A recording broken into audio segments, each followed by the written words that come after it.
Olá, eu me chamo Cibele, eu sou aluna do 7º período do curso de Administração Pública pela UFP, e no seminário LFE3 vai ser trabalhados os aspectos positivos e negativos do orçamento participativo de Porto Alegre. Bem, o efeito da redistribuição dos investimentos públicos municipais na cidade de Porto Alegre, atingindo áreas de pouca ou de nenhuma infraestrutura, está tendo êxito no orçamento participativo, como processo para a definição de obras e serviços. Outra das características positivas do processo diz respeito às modificações sofridas na sua estrutura e no seu funcionamento. Modificações essas que foram mais profundas nos 2 primeiros anos do processo e depois pouco significativas, mas sempre presentes. O reflexo dessas modificações ele pode ser observado no regime interno do orçamento participativo, porque o regime ele é um autorregramento dos sujeitos que participam do processo.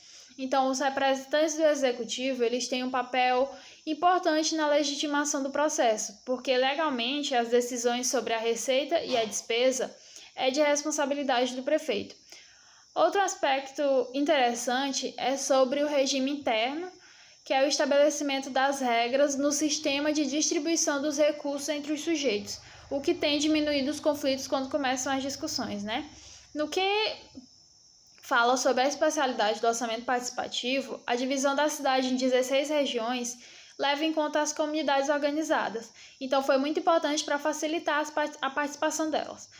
Com efeito, essa divisão ela se tornou operacional para a prefeitura e principalmente para a população, em que a oportunidade dos participantes de falar aos outros, de ouvir os outros sobre os seus problemas e suas vivências, é de uma riqueza enorme para o conhecimento da cidade, o que vai acarretar a possibilidade de novas relações sociais.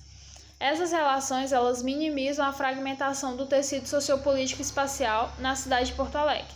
Fragmentação essa que se caracteriza por relações sociais de segregação dos menos favorecidos e autossegregação de pessoas de classes médias e altas.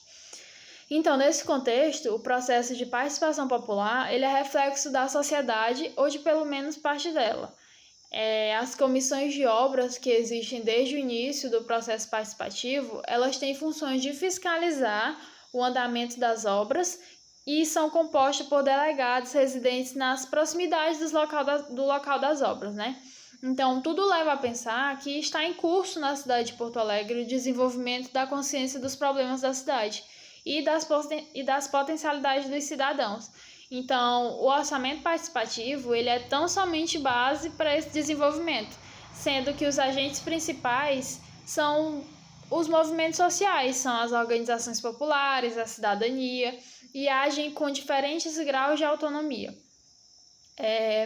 Quanto aos aspectos negativos do orçamento, o que fica evidente são as críticas constantes da população, direcionada aos técnicos e algumas vezes aos secretários municipais. Apesar de não ser raro também, né, o elogio que eles recebem. A crítica ela ocorre em função da falta de consideração de alguns técnicos perante pessoas simples. Isso se aplica porque tem uma tradição de superioridade do conhecimento técnico e científico sobre o saber popular e tem reflexo em alguns técnicos da prefeitura. Então, esse é o aspecto negativo. Muitos acham que são superiores a pessoas mais simples, pessoas mais pobres. Eles fazem essa diferenciação de classe. Portanto, esses são os aspectos positivos e os aspectos negativos. Muito obrigada.